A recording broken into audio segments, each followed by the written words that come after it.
les origines païennes et le lien avec la nature. Avant d'être une fête chrétienne, Pâques s'inscrit dans une tradition bien plus ancienne, profondément liée au rythme de la nature et au cycle cosmique. À travers les âges, les peuples ont célébré le retour du printemps, le moment où la lumière reprend le dessus sur les ténèbres, où la vie renaît après l'hiver. C'est cette dynamique de mort et de renaissance que l'on retrouve au cœur de Pâques, bien avant que le christianisme ne lui donne une signification christique. Les anciennes civilisations, en particulier celles de l'hémisphère nord, marquaient cette période autour de l'équinoxe de printemps comme un seuil de transformation cosmique.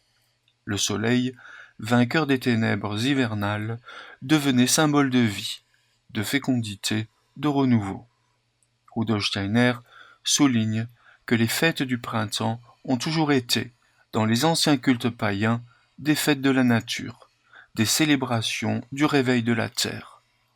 Ces fêtes suivaient le rythme des saisons et célébraient le grand cycle de la vie.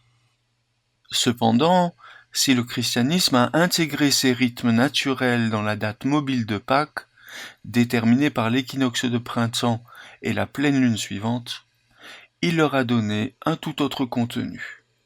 L'impulsion chrétienne, selon Rudolf Steiner, ne se contente pas de suivre les forces de la nature. Elle les transcende. Elle introduit au cœur même de la vie naturelle une dimension spirituelle nouvelle, celle de la résurrection de l'âme humaine, et non plus seulement de la végétation ou de la lumière solaire. Ainsi, bien que Pâques soit apparenté, en apparence, aux anciennes fêtes printanières, sa véritable origine spirituelle est radicalement différente. Elle ne parle plus d'un simple renouvellement cyclique de la vie terrestre, mais d'un événement unique dans l'histoire cosmique.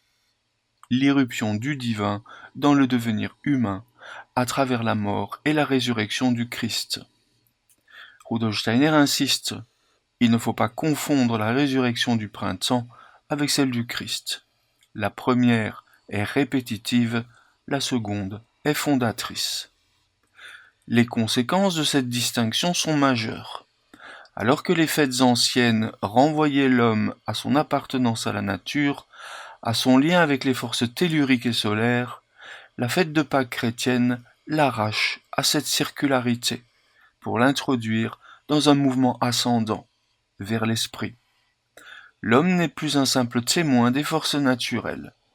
Il est appelé à une transformation intérieure, à une résurrection de son propre être. Rudolf Steiner affirme que l'ancien culte de la nature, tout juste suffisant à nourrir l'âme dans les temps anciens, ne suffit plus à l'homme moderne. Il faut aujourd'hui un réveil spirituel, une fête qui parle au moi profond, à cette partie de l'homme qui aspire à se libérer de la matière et à retrouver sa source divine. C'est pourquoi la fête de Pâques, dans sa forme chrétienne, ne se contente pas de refléter les saisons, mais annonce un devenir spirituel, une victoire de l'esprit sur les forces déclinantes du monde matériel.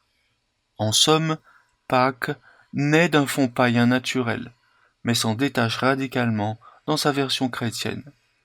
Elle conserve le langage du printemps, mais pour annoncer une renaissance bien plus haute, celle de l'être humain dans sa dimension éternelle. Le lien avec la nature devient alors un tremplin vers la liberté spirituelle, un signe terrestre d'une réalité céleste qui se révèle à l'homme à travers le Christ ressuscité.